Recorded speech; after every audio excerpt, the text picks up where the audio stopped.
In today's video, we're going to talk about how to combine your bodyweight training with your kicking. A lot of people who kick practice their upper body strength through bodyweight training.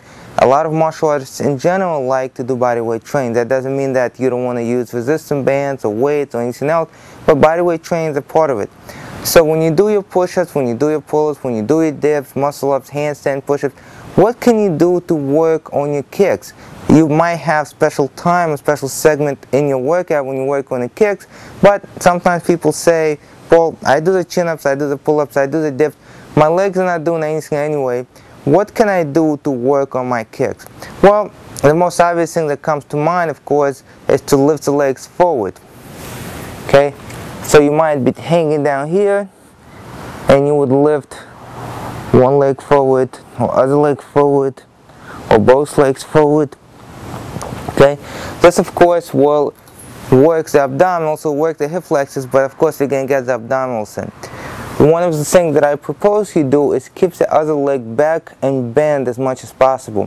What that's going to do, if you keep the other leg bent like so, by forcing it to go back, your pelvis is going to be stabilized, and it's not going to be just the front of your core that's working here.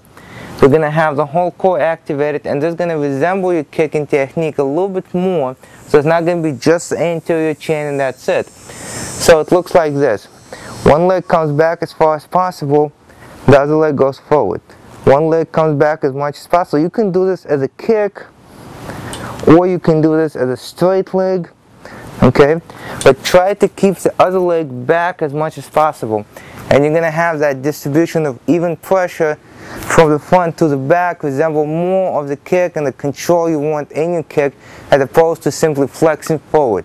So that is the first thing you can do. The second thing you can do is work on your abductors. Remember, it's very difficult to hit the abductors by themselves. Very often when we go to one side and we lift the leg into the kick, we're going to have some kind of core work in there. So if you want to work purely on your abductors and not to have the core work, you got to move them at the same time. Of course, there's exercise on the floor that can do that, but if we're here on the bar, the simplest thing to do is to fly the legs out. So you might have them this wide off the floor. You do the pull-up, bring them together, back down, legs wide, pull up, bring them together. Okay, or you can just hold yourself here for a while and fly your legs out to the side. Of course, notice that the fly of the legs is not going to be as difficult as the pull-ups. Most people can do 8 to 12 on average. Some people can go up to 20. 20 repetitions of leg flies, of course, is not the same thing as 20 pull-ups. So be prepared that if you don't feel it here, you might have to just simply hang here for a while. Okay, adjust your position and work on the fly. Because if you try to do the fly every time you do the chin-up or the pull-up, of course you're going to do more flies, and by the time your pulling muscles are tired, your legs are not going to be. So of course, flexing the legs forward or a little bit out to the side would work on the front kicks, front leg kicks. Side kick, hook kick, roundhouse will work by the abductors. The same thing can be done while you're working on your dips. Okay, you can either hold this position and you can practice your kicks. Okay, notice I'm bringing the other leg back. I'm not just doing this. Okay, if I want to do it as a kick, or I can do it as a straight leg, or I can do the same thing with the dips.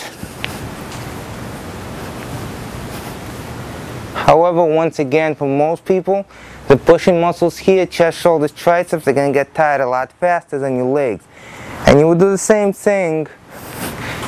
Bring your legs out to the side. The upper body gets tired before your legs.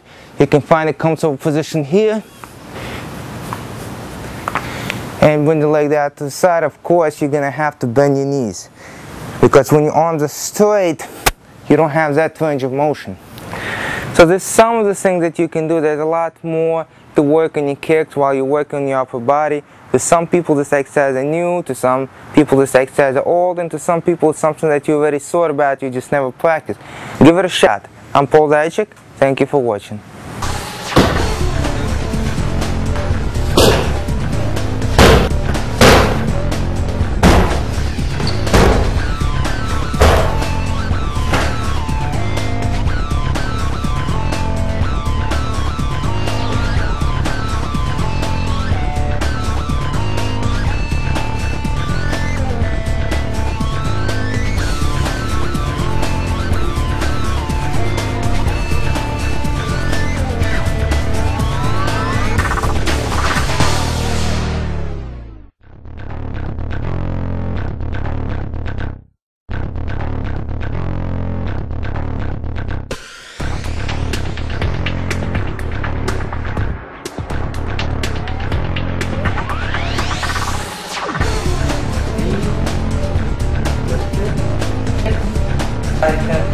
spinning.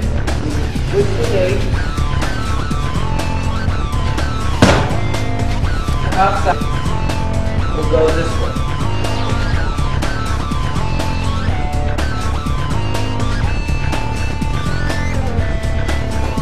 Good.